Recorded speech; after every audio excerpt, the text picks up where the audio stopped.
Hello à tous, bienvenue dans cette nouvelle vidéo. Aujourd'hui, on se retrouve pour un bilan couture. Il était temps. Le dernier bilan couture que je vous ai posté, il date du mois d'octobre. Donc là, j'ai du retard, clairement. Mais écoutez, ce que je vous propose, parce que j'ai quand même pas mal de pièces à vous présenter, c'est de faire ça en deux parties. Donc moi, je vais tout filmer d'un coup, mais je vous posterai un format un peu plus digeste, avec à peu près 4 pièces par bilan. Je pense que ça sera pas mal. Donc aujourd'hui, on est là pour la première partie de ce bilan couture. Et écoutez, je ne vais pas faire tarder plus que ça le début de cette vidéo. Si vous entendez juste des petits bruits de pas, j'ai deux petits chiens qui sont juste là et qui commencent à jouer, donc j'espère que vous les entendrez pas trop. Comme d'habitude, si vous aimez mon contenu, je vous invite à liker la vidéo si elle vous plaît, à vous abonner à ma chaîne et puis n'hésitez pas à interagir en commentaire avec moi. Dites-moi ce que vous pensez de ce que j'ai cousu, dites-moi ce que vous avez cousu ces derniers temps, si vous avez des pièces en commun avec moi, tout ça. Et puis on est tout de suite parti avec cette pièce-là que vous voyez à côté de moi, c'est l'éléphant dans la pièce, n'est-ce pas? Il s'agit de mon manteau Hunter. Écoutez, je vous en ai un petit peu parlé déjà dans ma vidéo projet pour l'automne-hiver. Printemps, je ne sais plus trop, bref. Je vous avais dit que je voulais coudre ce manteau-là et je vous en ai parlé dans mon bilan 2023 pour vous dire que je l'avais cousu, donc pas de suspense, la pièce est là, mais je prends le temps aujourd'hui de vous la présenter un peu plus en détail.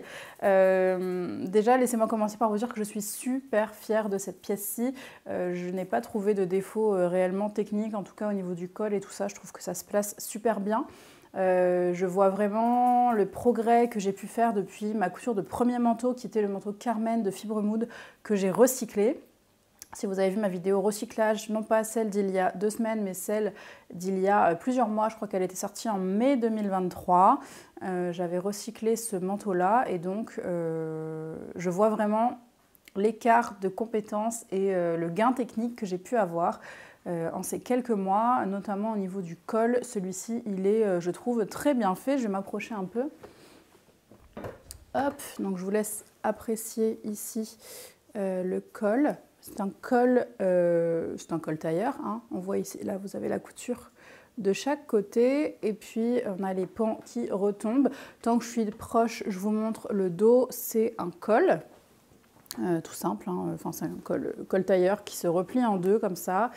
Et ici, vous n'allez pas le voir, mais au niveau de l'épaule, vous avez une épaulette qui est prise entre la doublure et le tissu principal.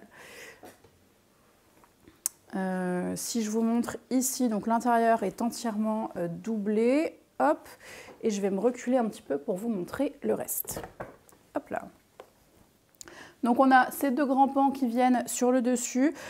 En toute fin, on vient fixer des boutons. Les miennes viennent de chez Atelier Brunette. Hop. Je les ai choisis verts, je crois que c'est les verts forêt pour les assortir à mon manteau. Et écoutez, je trouve qu'ils sont très bien assortis et qu'ils font très bien le job. Et ensuite, plus difficile à vous montrer, ce sont les poches. Hop. Donc ici, on a des poches passe-poilées, hop, avec un rabat. Vous voyez que j'ai fait la doublure dans le tissu doublure. Et puis ensuite, donc, on a les poches que j'ai entièrement fait dans mon lainage pour avoir bien chaud aux mains quand je mets les mains dans les poches. Et je suis très contente, je ne regrette pas du tout. On voit ici le petit passepoil qui est posé et je suis très contente de mes poses de poches passe-poilées. Honnêtement, je suis vraiment ravie du rendu de ce manteau. Pareil, je vois que j'ai pris un petit peu d'expérience. D'avoir cousu la robe Simone il y a quelques temps qui a un col tailleur. Alors c'est pas la même technique, c'est pas le même col tailleur que celui-ci, mais ça m'a quand même permis de me faire la main. Et les poches passe-poilées, j'en ai fait sur Manhattan notamment il y a quelques mois. Voilà, au fur et à mesure, on gagne un petit peu en compétences et de pouvoir les réinvestir comme ça sur des gros projets et de voir que ça se passe bien, et ben ça me rend très heureuse.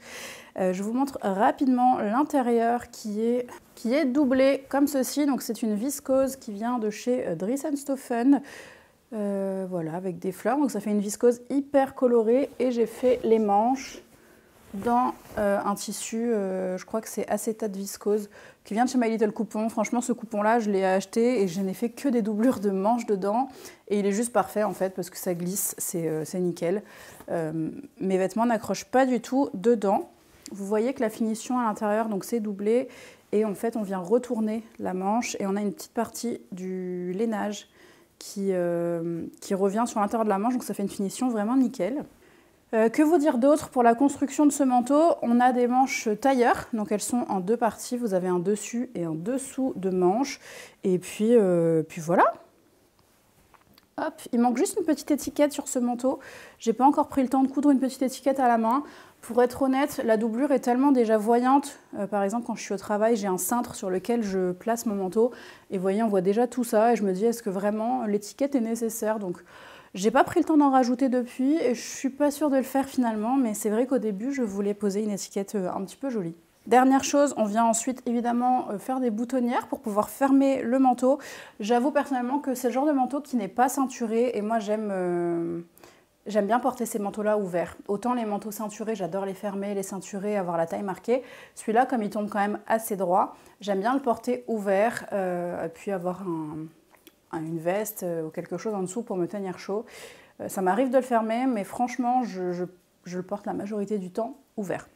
Je pense que je vous ai bien détaillé tout ce qui est côté technique de ce manteau. C'est un manteau qui m'a pris du temps. J'ai tout noté pour vous en parler. Donc j'ai mis 1h30 à couper le tissu, ce qui n'est pas incroyable. Je pensais que j'aurais fait plus. J'ai aussi modifié mon patron avant ça. Je vais vous en parler juste après. 45 minutes pour faire les modifs de patron.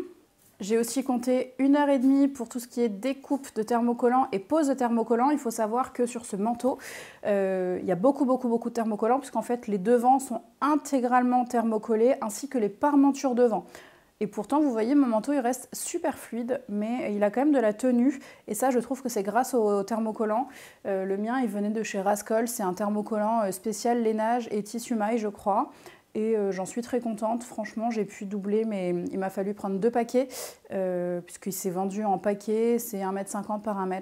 J'étais très contente de mon thermocollant et je suis très contente de l'avoir posé. Je trouve que ça fait vraiment une différence sur le manteau. Il se tient super bien, donc je ne regrette pas du tout. Ensuite, j'ai fait plusieurs sessions de couture. J'en ai fait une de 2 heures, une de 2h50, une de 45 minutes et une de 3h40. Et ensuite, j'ai eu un petit peu de couture à la main à faire pour notamment poser mes boutons, refermer la couture par laquelle on retourne le manteau à l'intérieur de la manche. Ces petites choses-là. Et tout ça, ça nous amène à un total de temps de 13h45, donc de la découpe du patron, enfin de la modification du patron à la couture finale. Donc ça fait un certain temps, mais finalement, c'est pas non plus déconnant, je trouve. Si je vous parle rapidement de mes modifications, en fait, ce patron, il est prévu extrêmement long. Si vous regardez les photos de fibre moude, le truc traîne presque par terre sur des mannequins immenses. Donc ce que j'ai fait, j'ai pris un ancien manteau que j'avais avant de le recycler. J'ai regardé la longueur qu'il avait, qui me convenait parfaitement, et j'ai placé ma pièce de patron par-dessus. Et j'ai ajusté la longueur de mon manteau pour que ça arrive à cette longueur-là. C'est-à-dire que moi, il m'arrive, je crois, mi-mollet ou un truc comme ça. C'est déjà assez long. Et je trouve que la longueur est nickel, nickel. Donc je fais 1,64 m et j'ai retiré 25 cm de long sur les pièces de ce patron. Donc si vous voulez faire ça, il faut retoucher la pièce devant, la pièce dos, la pièce doublure devant et la pièce doublure dos, ainsi que la pièce parmenture devant pour pouvoir ajuster la longueur totale du manteau. Et ensuite, pour ce qui est des poches, j'avais fait un trench fibre moude et je trouve que les poches étaient trop basses. Donc j'ai pas regardé où ils plaçaient leurs poches. Je suis venue pareil mettre la pièce de patron sur moi et regarder là où je voulais mettre mes mains dans mes poches. Et j'ai retracé ils mettent des emplacements faux fils en fait pour les poches. Et donc moi j'ai retracé les emplacements faux fils à la hauteur de poche qui me convenait. Là je saurais pas vous dire vraiment, c'est propre à moi et je suis venue retracer directement sur ma pièce. Autrement, j'ai pas fait d'autres modifications. C'était vraiment une question de longueur et de hauteur de poche. Seule modif que j'ai faite, mais c'est plutôt une abstraction. Normalement, on vous prévoit une poche au niveau de la poitrine. Personnellement, j'en voyais pas l'utilité parce que j'allais rien mettre dedans. Donc j'ai gagné un petit peu de temps et je ne l'ai pas faite. Et franchement, elle me manque pas du tout. Même esthétiquement, je trouve pas que ce soit manquant sur le manteau. Je le trouve vraiment très joli comme ceci. J'ai cousu une taille L et j'ai cousu une taille... Ouais, c'est ça, j'ai cousu une taille L. Honnêtement, je le trouve presque un tout petit peu grand. Après, c'est bien, je peux rentrer un pull dessous, je peux le mettre par-dessus ce pull-là, par exemple, et pas me sentir à l'étroit.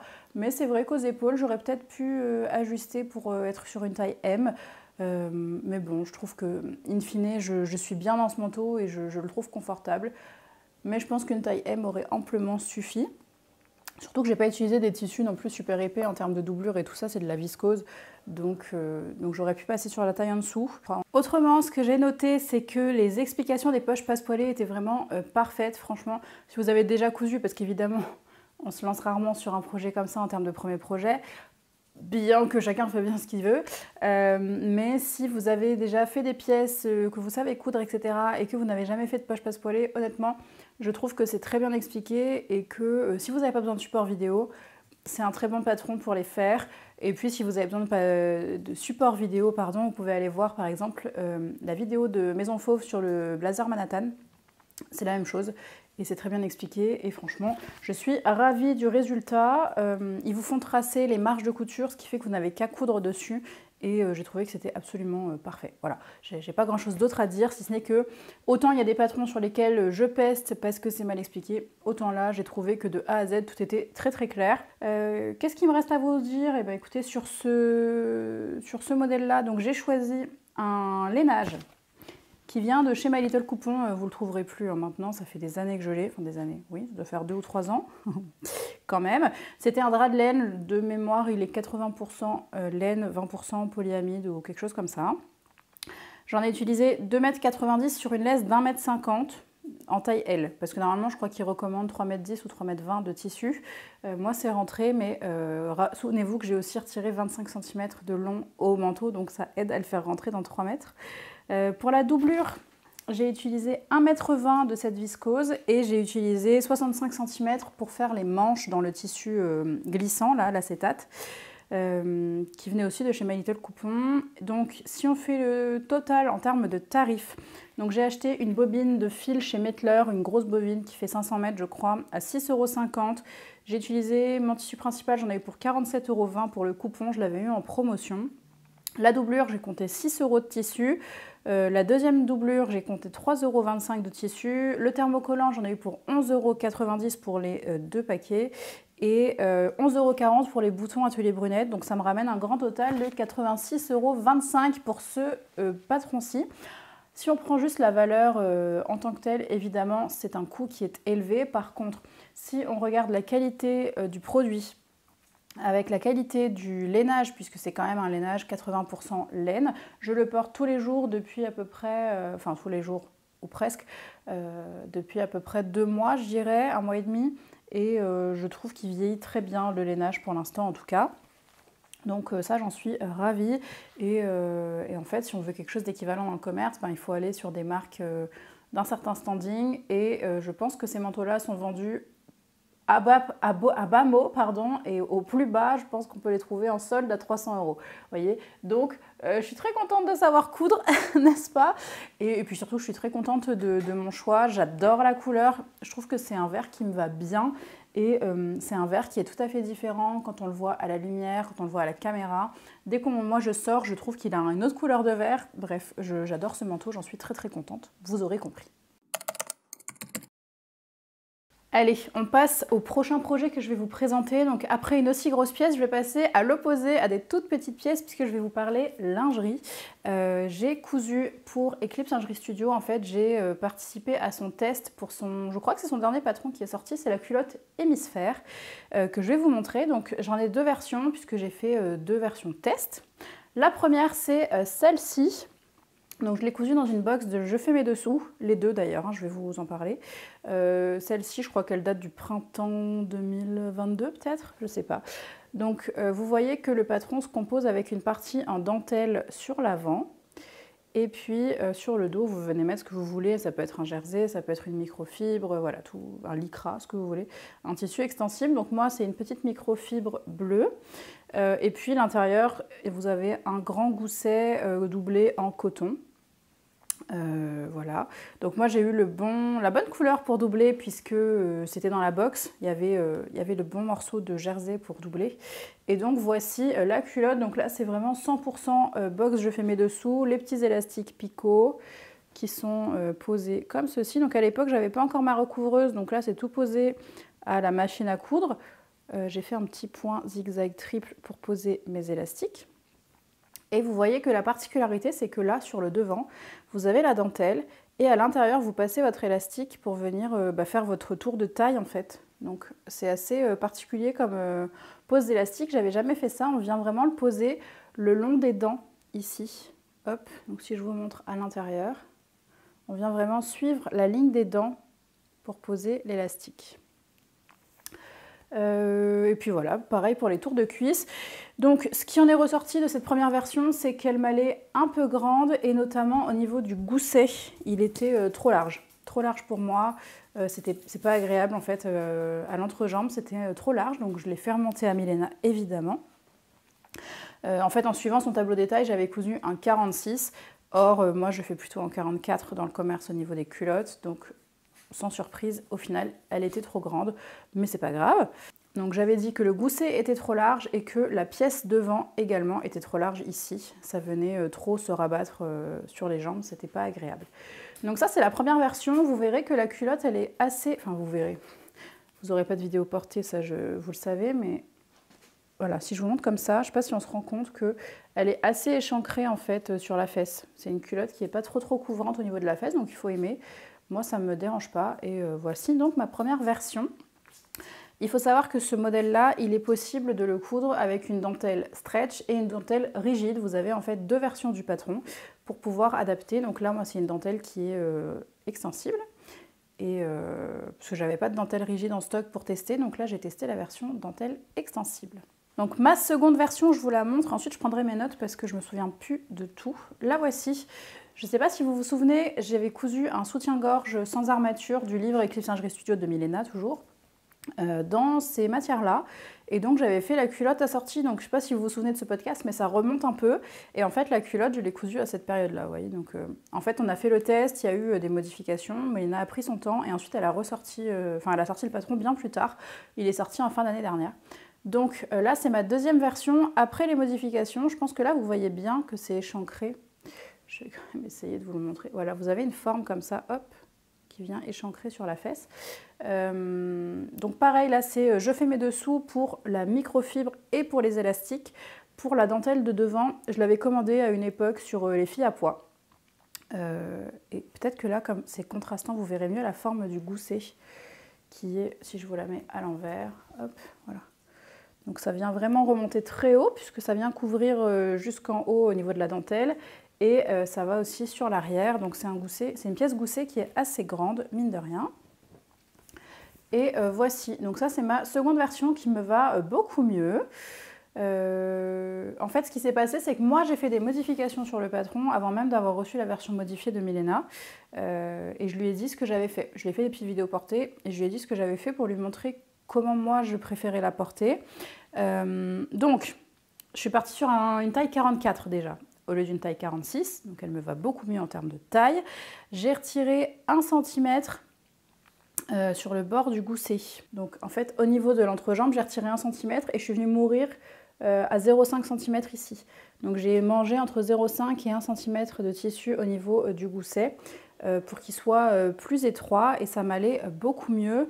Je crois que c'est la vraie modif que j'ai faite, c'est ça. C'est donc passer sur une taille en dessous et échancrer le gousset pour que ce soit plus agréable. Et en effet, c'est plus agréable et cette culotte-là, je la porte volontiers. D'ailleurs, je porte les deux, hein. Mais voilà. Donc toujours pareil, là, on vient poser notre élastique sur les dents de la dentelle. Alors celle-là, elle est plus souple que l'autre. Donc elle ne se tient pas très bien. Il faudrait que je passe un petit coup de fer pour la remettre en place. Mais toujours est-il que je trouve ça très joli, c'est très féminin et j'en referai d'autres dès que j'aurai des petits morceaux de dentelle sympas qui pourront se prêter à ce jeu-là. Moi, je trouve que c'est un modèle qui est très agréable à porter. Voilà, je ne vais pas m'éterniser, je ne saurais pas vous dire combien d'argent j'ai dépensé pour les coudre parce que ça venait des box. Les box, moi à l'époque, je les avais payées, de mémoire, c'était 65 € la box plus frais de port. Voilà, et puis on peut coudre tout plein de choses dedans, donc je ne saurais pas vous faire un prorata. Je vois d'ailleurs que j'ai un point qui a sauté là. Bon, il faudra peut-être que je le reprenne parce que sinon mon élastique va se découdre. Et j'ai noté qu'en temps moyen, j'avais pris à peu près 1h30 pour coudre mes culottes et que les tissus que j'ai utilisés avaient à peu près 50% d'élasticité. Voilà pour ces petites coutures rapides.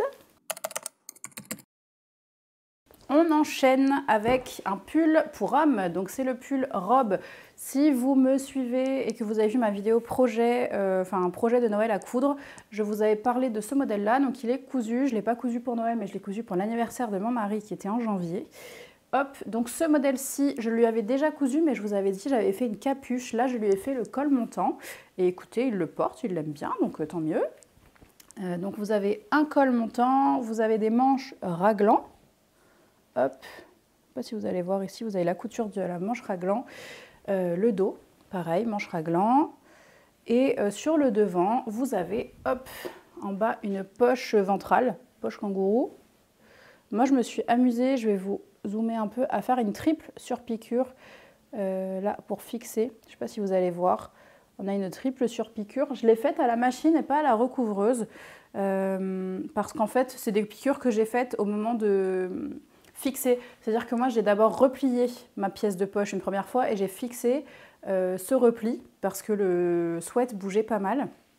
Donc j'ai fixé ce repli et ensuite je suis venue placer la poche sur le vêtement. Et j'ai fait une première couture que je trouvais trop loin et donc le bord de la poche avait tendance à se décoller. Donc j'ai refait une autre piqûre au-dessus et en fait j'aime beaucoup le style que ça a donné, cette triple surpiqûre. Donc je suis venue la répéter partout sur la poche. Voilà. Donc vous avez une triple surpiqûre.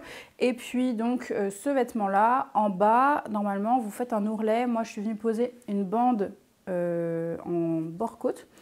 C'est un bord-côte qui est assorti, qui vient de chez Mercerine. Le tissu vient de chez Mercerine, le bord-côte également. Et en fait, c'est tellement assorti qu'on croirait que c'est le même tissu. Mais en fait, regardez ici, l'envers, il est tout blanc, tout molletonné, tout doux. Et le bord-côte, c'est un simple bord-côte que j'ai plié en deux. Et pareil, au niveau des poignées de manches, normalement, on fait un ourlet. Sur sa première version, à l'époque, je n'avais pas trouvé ça fou. Donc là, je lui ai posé des bracelets de manches en bord-côte et j'en suis très contente. Donc sur ce modèle-là, ce que j'ai fait, il me semble, j'ai rallongé le modèle et en fait il est trop long. C'est-à-dire que je l'ai rallongé et en plus on a la bande de bas de corps. Donc il est trop long sur lui, donc il faut que je reprenne ce top-là, ce pull. Il lui arrive un petit peu au niveau des fesses. Ça fait un peu long, surtout que le pull est un peu loose. Donc éventuellement, je vais venir manger un petit peu sur les côtés là pour lui ajuster, parce que mon mari il est vraiment taillé en V. Donc autant au niveau de la carrure, il lui va très bien, autant au niveau de la taille, il est un peu perdu dedans. Je pense que je vais venir lui fitter le pull, je vais lui demander s'il a envie que je fasse ça. Et surtout, il faut que je lui retire des centimètres. Donc ce que je vais faire, je vais couper, parce que je ne vais pas m'amuser à défaire le surjet, la bande du bas elle est assez large. Je vais couper au niveau de la couture, ça va me retirer 0,7 cm sur le bord-côte et sur le tissu principal. Et je vais recouper ensuite le tissu. Et je pense que je vais venir lui placer le bord-côte juste en dessous de la poche. Je ne pourrais pas aller plus haut parce que la poche est fixée et pour le coup triplement fixée. Mais pour les prochaines fois, je saurai que je remonterai la poche peut-être de 3-4 cm et je lui fixerai la bande de taille 2 ou 3 cm sous la poche. Mais en tout cas, c'est un modèle qu'il aime bien. Il porte beaucoup l'autre que je lui avais cousu, donc je sais que celui-là, il sera aussi tout autant porté. Pour l'instant, il le porte beaucoup, mais à la maison parce qu'il est un peu long. Et une fois que j'aurai fait les modifs, il pourra, écoutez... faire sa vie avec. Je lui ai cousu un autre pull, mais je ne peux pas vous le présenter aujourd'hui parce qu'il est parti travailler avec. Donc je vous le présenterai dans un prochain bilan. Donc, pour rappel, le pull robe, il sort de ce magazine-là. C'est le La Maison Victor de janvier-février 2021. Hop, il est présenté comme ceci dans le magazine. Donc là, vous voyez mieux le petit tour de cou avec le petit lacet, j'ai envie de dire, qui vient au niveau du cou. C'est un patron pour lequel ils avaient donné une difficulté 1/4. Et il est disponible de la taille double XS à triple XL. Et pour mon mari, là, je lui ai cousu une taille XL. Toujours au niveau des épaules, pour pas que ça coince. Et moi, je trouve que ça taille bien. Donc les tissus viennent de chez Mercerine, le petit lacet aussi vient de chez Mercerine. Je n'ai pas noté le coût du projet, mais je vous l'afficherai quelque part par ici, je pense. C'est des tissus que j'avais commandés chez Mercerine en décembre, je crois, 2023, pour pouvoir lui faire ces pulls-là. Donc c'est chose faite. Honnêtement, le tissu est super doux, l'intérieur et l'extérieur, c'est très agréable. À voir comment il vieillit. J'ai envie de le comparer au jersey, au jogging de chez Dries & Stoffen, celui que je porte là. Perso le mien, donc en uni, je l'ai déjà dit, mais en uni, il ne bouloche pas, il ne vieillit pas, franchement j'en suis ravie, le noir est toujours aussi noir. Autant mon mari, je lui avais cousu dans un bleu chiné et il a énormément bouloché. Donc on passe le rase-bouloche de temps en temps dessus et ça fonctionne bien, ça lui prolonge un peu sa vie, mais j'ai hâte de voir celui de Mercerine s'il bouloche autant ou non. Voilà pour ce petit pull robe. Et je vais terminer ce bilan couture par un autre sweat, mais celui-ci il est pour moi et c'est la toute dernière pièce que j'ai cousue. C'est pas du tout dans l'ordre chronologique, j'ai un petit peu mixé les pièces là pour faire un bilan un petit peu équilibré j'espère. Comme ça vous avez de la lingerie, du manteau, de la couture femme, de la couture homme, un petit peu de tout. Donc ce pull-ci c'est le pull Charlène de la Maison Victor. Celui-ci il est dispo en téléchargement gratuit donc sur le site Femme d'aujourd'hui. Donc je l'ai téléchargé, j'avais adoré la forme de la manche qui est ballon. Puisqu'en fait là vous avez énormément de volume que vous venez froncer et vous avez un poignet de manche qui est très long, vous voyez, comparé à un poignet de manche habituel qui s'arrêterait peut-être ici, là il est très long et je trouvais que le stylisme était sympa. Donc voici ma version du pull Charlène, il a les manches tombantes, vous voyez ici on a la ligne d'épaule et donc la manche commence au niveau en dessous de l'épaule. Sinon vous avez un devant, un dos, des manches que vous venez donc froncer juste avant le poignet de manche et puis le poignet de manche. Vous avez également une bande de bas de taille que moi j'ai faite dans un autre tissu parce que j'avais peur que ça fasse trop de volume dans le pantalon, là, tout ce volume là, parce que je ne vous ai pas montré le tissu de près, mais en fait c'est des taches léopard qui sont dans une espèce d'éponge sur du sweat, donc ça fait quand même pas mal de volume. Et moi il me restait une chute d'un pull, de mon pull Clémence dans un tissu Mercerine, c'est le sweat pas épais, c'est le sweat fin de chez Mercerine, en kaki, que je trouve va bien avec. En fait, j'avais commandé un bore-coat chez ma petite mercerie pour l'assortir à ce pull-là. Et quand les deux sont arrivés, parce que lui aussi vient de chez ma petite mercerie, je ne vous l'ai pas dit, je ne sais plus. Quand les deux sont arrivés, je trouvais que les couleurs n'allaient absolument pas ensemble. Donc au final, j'ai fait la bande de colle dans le même tissu. J'ai regardé si l'élasticité ça passait et ça passait, donc j'ai fait ça. Et puis pour les poignées de manche, pareil, je les ai fait dans le même tissu. Et puis pour la bande de bas de taille, par contre, j'ai voulu un contrastant et surtout parce que je vais les rentrer dans mes pantalons, j'avais envie que ce soit plus simple. Et puis celui-là était un petit peu plus extensible, comme j'ai fait la bande un peu plus resserrée que ce qui était prévu par le patron.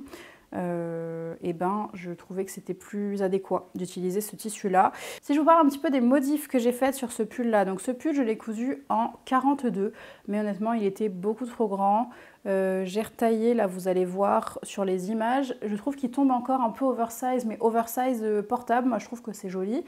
Mais dites-vous que là j'ai déjà retiré, donc j'ai retiré sur chaque côté 1,5 cm devant et dos, donc ça me fait retirer 6 cm au total de largeur sur le pull. Honnêtement, je pourrais retailler encore un peu, mais je trouve que là, il fait oversize sans être perdu dedans. Donc c'est ce qui me convient bien. Sur la bande de bas de taille, j'ai retiré 2,5 cm à la bande, à la largeur, parce que je la trouvais trop large. Et donc là, il est pas blousant, mais au moins la bande n'est pas juste large. Vous voyez, c'est légèrement resserré. C'est très très léger et je trouvais ça plus joli que d'avoir la bande juste un peu dans le prolongement du pull. Je ne suis pas hyper fan. Et puis enfin, dernière modification, celle-ci c'est une modification de finition. J'ai posé un biais sur ma couture d'encolure. Je trouvais que ça fait un super joli rendu une fois qu'elle est posée, là d'avoir la finition, ça fait propre que d'avoir le surjet. Et puis j'ai posé ma petite étiquette hein, comme d'habitude. Hop. Voilà pour ce petit pull, écoutez, ça se coud vraiment tout seul, c'est un projet qui est très simple, qui est très satisfaisant, qui se coud en une grosseur, heure et demie je pense. J'ai noté quoi? J'ai noté qu'en ayant cousu le pull puis repris les modifications, j'en ai eu pour 2 heures au total. Donc vous voyez, ça se fait très bien. Pour ce qui est du métrage, j'ai utilisé 1,15 m de ce tissu et j'avais une laisse d'1,50 m. Je crois que de mémoire, il recommandait 1,60 m de tissu principal, moi j'ai utilisé 1,15 m, donc il m'en reste un peu.